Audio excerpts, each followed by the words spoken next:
ನಮಸ್ಕಾರ ಸ್ನೇಹಿತರೆ ಐರ್ಲೆಂಡ್ ವಿರುದ್ಧದ ಮೊದಲ T20 ಪಂದ್ಯದಲ್ಲಿ ಭಾರತ ತಂಡ ಅಚ್ಚರಿಯ ಸೋಲು ಅನುಭವಿಸಿದ ಬಳಿಕ ಈಗ ಎಲ್ಲರ ಗಮನ ಎರಡನೇ ಪಂದ್ಯದತ್ತ ಇದೆ. ಸರಣಿಯನ್ನು ಸಮಬಲ ಮಾಡಿಕೊಳ್ಳಬೇಕಾದ ಒತ್ತಡದಲ್ಲಿ ಭಾರತ ತಂಡ ಇದ್ದು, ಈ ಪಂದ್ಯ ಕೇವಲ ಗೆಲುವು ಸೋಲಿನ ಪ್ರಶ್ನೆಯಲ್ಲ, ಪ್ರತಿಷ್ಠೆಯ ಪ್ರಶ್ನೆಯಾಗಿದೆ. ಮೊದಲ ಪಂದ್ಯದಲ್ಲಿ ಐರ್ಲೆಂಡ್ ತಂಡ ಎಲ್ಲ ವಿಭಾಗಗಳಲ್ಲೂ ಉತ್ತಮ ಪ್ರದರ್ಶನ ನೀಡಿ ಗೆಲುವು ಸಾಧಿಸಿತು. ಹೀಗಾಗಿ ಎರಡನೇ ಪಂದ್ಯದಲ್ಲಿ ಭಾರತ ತಂಡ ಕೆಲ ಮಹತ್ವದ ಬದಲಾವಣೆಗಳನ್ನು ಮಾಡುವ ಸಾಧ್ಯತೆಗಳ ಬಗ್ಗೆ ಚರ್ಚೆಗಳು ಜೋರಾಗಿವೆ. ಅದರಲ್ಲೂ ಯುವ ಬ್ಯಾಟರ್ ವೈಭವ್ ಸೂರ್ಯವಂಶಿಗೆ ಅವಕಾಶ ನೀಡಬೇಕು ಎನ್ನುವ ಬೇಡಿಕೆ ಅಭಿಮಾನಿಗಳಿಂದ ಹೆಚ್ಚಾಗಿ ಕೇಳಿಬರುತ್ತಿದೆ.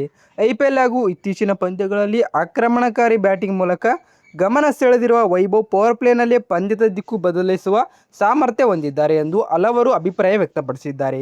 ವೈಭವ್ ಅವರ ಬ್ಯಾಟಿಂಗ್ ಶೈಲಿಯ ದೊಡ್ಡ ವಿಶೇಷತೆ ಏನೆಂದರೆ ಅವರು ಆರಂಭದಿಂದಲೇ ಬೌಲರ್ಗಳ ಮೇಲೆ ಒತ್ತಡ ಹೇರುತ್ತಾರೆ. ಅವರು ಕೆಲವೇ ಚೆಂಡುಗಳನ್ನು ಪಂದ್ಯದ ಗತಿಯನ್ನೇ ಬದಲಾಯಿಸಬಲ್ಲರು. ಇದೇ ಕಾರಣಕ್ಕೆ ಎರಡನೇ T20 ಪಂದ್ಯದಲ್ಲಿ ಅವರಿಗೆ ಅವಕಾಶ ಸಿಗಬಹುದು ಎಂಬ ನಿರೀಕ್ಷೆ ಅಭಿಮಾನಿಗಳಲ್ಲಿದೆ. ಇನ್ನು ಭಾರತದ ಬ್ಯಾಟಿಂಗ್ ವಿಭಾಗದ ಬಗ್ಗೆ ಮಾತನಾಡುವುದಾದರೆ ಅಭಿಷೇಕ್ ಶರ್ಮಾ, ಸಂಜು ಸ್ಯಾಮ್ಸನ್, ಇಶಾನ್ ಕಿಶನ್ ಹಾಗೂ ಶ್ರೇಯಸ್ ಅಯ್ಯರ್ ಅವರಂತಹ ಆಟಗಾರರು ಉತ್ತಮ ಪ್ರದರ್ಶನ ನೀಡುವುದು ಅಗತ್ಯವಾಗಿದೆ. ಮೊದಲ ಪಂದ್ಯದಲ್ಲೇ ನಿರೀಕ್ಷಿತ ಕೊಡುಗೆ ಸಿಗದ ಕಾರಣ ಈ ಬಾರಿ ತಂಡದ ಬ್ಯಾಟಿಂಗ್ ಮೇಲೆ ಹೆಚ್ಚು ಜವಾಬ್ದಾರಿ ಇದೆ.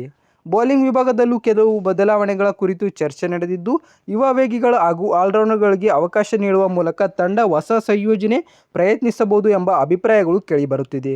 ಆದರೆ ಅಂತಿಮವಾಗಿ ಯಾವ ಆಟಗಾರರನ್ನು ಆಡಿಸಬೇಕು ಎಂಬ ನಿರ್ಧಾರ ಸಂಪೂರ್ಣವಾಗಿ ತಂಡದ ನಿರ್ವಹಣಾ ಮಂಡಳಿ ಮತ್ತು ನಾಯಕತ್ವದ ಕೈಯಲ್ಲಿದೆ. ಎರಡನೇ ಪಂದ್ಯದಲ್ಲಿ ಭಾರತ ತಂಡ ಯಾವ ರೀತಿ ಪ್ರತಿಕ್ರಿಯೆ ನೀಡಲಿದೆ ಎಂಬುದು ಕಾದು ನೋಡಬೇಕಾಗಿದೆ. ನಿಮ್ಮ ಪ್ರಕಾರ ಎರಡನೇ T20 ಪಂದ್ಯದಲ್ಲಿ ವೈಭವ್ ಸೂರ್ಯವಂಶಿಗೆ ಅವಕಾಶ ನೀಡಬೇಕೇ? ಭಾರತ ತಂಡದ ಪ್ಲೇಯಿಂಗ್ 11 ಹೇಗಿರಬೇಕು?